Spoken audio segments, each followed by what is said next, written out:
Hi friends, I'm on a photo walk. I've been downtown a lot recently, but today is different. It is a beautiful sunny day and I have ventured out to the edge of the Great Salt Lake.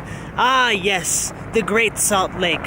One of the things that's in Utah. Now the last couple of times I've visited the edge of the Great Salt Lake, it's been cold and or windy. And today is very beautiful and warm and sunny.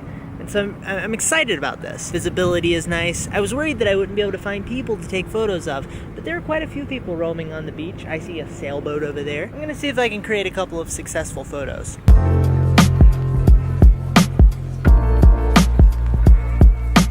Found a muddy part. There are many of these. Oh gosh, this is a nightmare.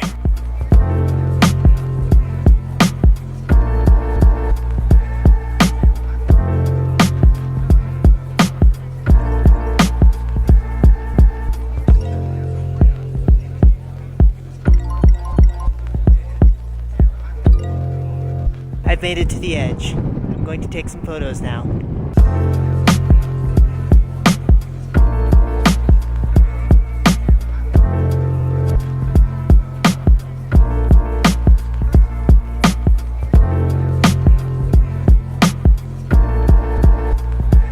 Okay, I just took a photo of everyone that was here and now they're gone. So I will now transition into a landscape photographer.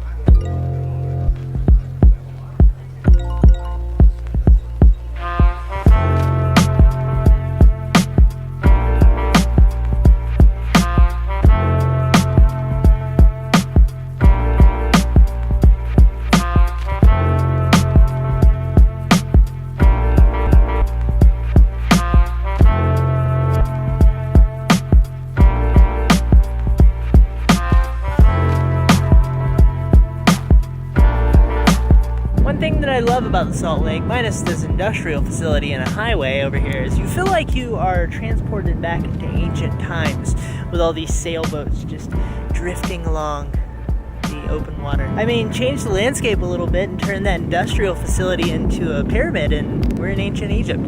I think I just found a dead fish. Is it a fish? Whoa! Whoa, is it a fish fossil? That's kind of nuts. So I have a slight obsession with this smokestack. I've learned that this smokestack is 1,215 feet tall. It is the tallest freestanding structure west of the Mississippi, and it is the 4th tallest smokestack in the world.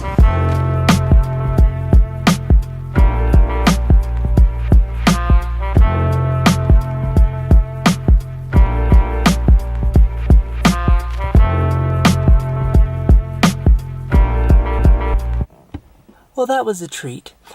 Because of the bizarreness and sheer aesthetic beauty of the landscape and the openness as well, it's a fantastic place to take a portrait, and in fact, my current profile picture on Twitter was taken here. But I love this place. It's so interesting and barren, and you get a different version of it in the winter than you do in the summer. This is fantastic. It feels great outside. In the winter, it's this sort of intense, you almost feel like you're in Antarctica. One thing I'm enjoying right now is that the sun is hitting my face directly, and it reminds me of how cold it was here in the winter and how beautifully warm it is now. But let's carry on, shall we? Let's see what's on the radio.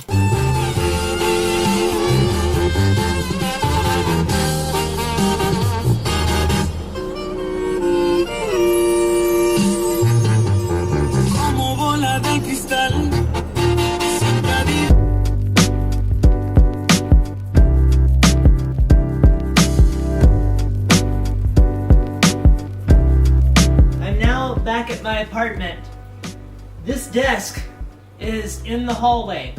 This is not where this desk belongs. This desk is in fact in transit. It has been a tremendous nightmare getting it from the room where I normally have it. This is the desk that I film with. The camera's normally sitting on the desk filming my face when I'm doing my sit down talking type of videos. I'm moving it to another spot because there's another spot where I want to film a video with my friend Robbie who is coming over in about 30 minutes to an hour. You may or may not know Robbie, but he's been in a couple of videos recently. Rad fellow. And we're gonna do a sit-down conversational type of video. I figured it would be interesting to share some of the behind the scenes of that video. I need to get this desk over there. So I think the hardest part of transporting this desk is over, which was the freaking doorway. And I'm sliding it down this narrow hallway. So it's gonna end up right here with this as a background. We're gonna have to set up some lighting so that it looks nice. Crap, this is backwards, isn't it?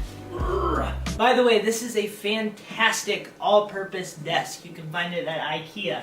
It is in fact a stand-up desk.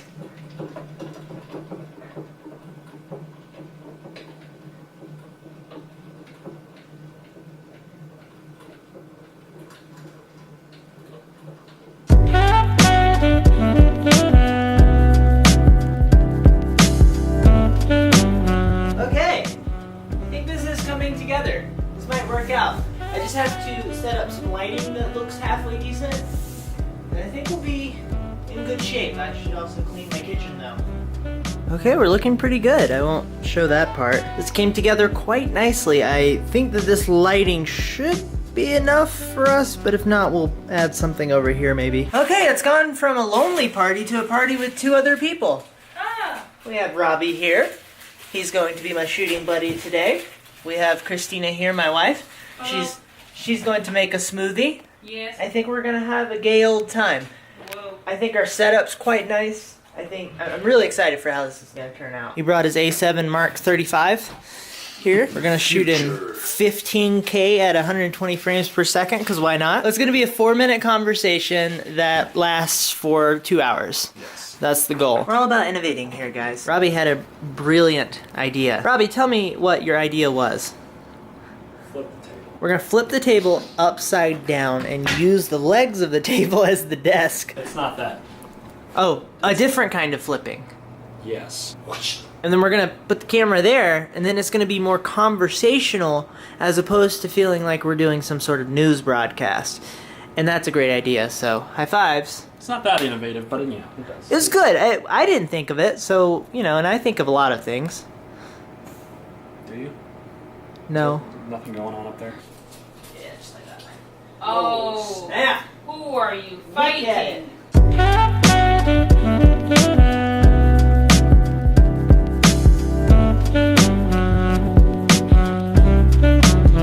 So me and Robbie had 2 conversations that I felt really good about, and one of those is already up as I speak right now. I'll link to that. When I have conversations like these with other creators, I pay attention to the feel and the dynamic. Each interaction has a different flow and vibe to it, and I really enjoy the one me and Robbie have. I was curious how that would play out in an on-camera conversational type of setting. It was fantastic, and I definitely hope to do more of those. But I want to jump back to the photo walk from earlier. Downtown is a photo walk situation where I sort of know roughly what's going to happen. There's always variability there, but it's a safe place to find people to take photos of. Leaving downtown is leaving the comfort zone for me, and a lot of this has to do with a sheer lack of people. Going out to the Salt Lake, I knew that there would be a good chance that there would be people there, because there's always people wandering around there.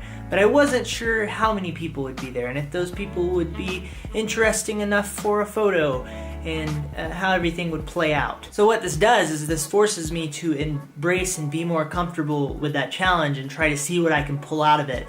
And this is a good way to grow as a photographer. It makes you have to think differently, because there was a chance that I would go out there and there would be no one, in which case I would have had to become a landscape photographer, which I did in the second half of the photo walk. Another example of a challenging dynamic in a photo walk is the other day I filmed a photo walk in a canyon that you guys are not gonna see, because I did not find it was not to my satisfaction. On a normal photo walk that I don't film, I can go out and find one picture and convince myself that that has been a successful photo walk. But I need to have a certain critical mass of content to turn into a video. And I was having a very hard time finding that in the canyon. Not to mention, I was not fully prepared with my gear. I had batteries dying. I think maybe I filled up a card. It was a lot of different things that kind of hit all at once, and that is the creative process in a nutshell. So what I would encourage you and myself to do is to be intentional about how you think about those types of situations where things don't quite go the way that you planned, or there is a level of challenge that you did not anticipate. Be intentionally minded towards those things. Happen to the situation. Don't let the situation happen to you. Okay, and finally, I want to talk about a photographer that I believe I've spoken about on this channel before, but his name is Christophe Jacrot, I believe. Not quite sure what genre to put him in. He does some street photography type stuff, lots of snow involved, lots of houses, a lot of houses. He has a very filmic look to his photos, wonderful color tones, and wonderful handling of actual color and reality, and wonderful handling of geometry as well. He seems to wander around snowy villages at night a lot. And so you have these very cool photos with these warm points of light strategically worked into the photo. That makes for a wonderful sense of contrast. And his photos also have a sort of a minimalistic feel to them and a dramatic sense of emotionality and loneliness sometimes. But then he'll find himself in urban environments where he creates equally moody photos. And he also likes to work people into his frames quite frequently. And he has a masterful handle of expression. And what I mean by that in this context is the expression of the bodies of the people and the positioning of the people in the frame. I love his work, and I may talk about it some other time. But that's it for this video. I would love to hear your thoughts. Please feel free to check out my shop. That's how you can support this channel and what I'm up to. And I hope you have a lovely day. Goodbye.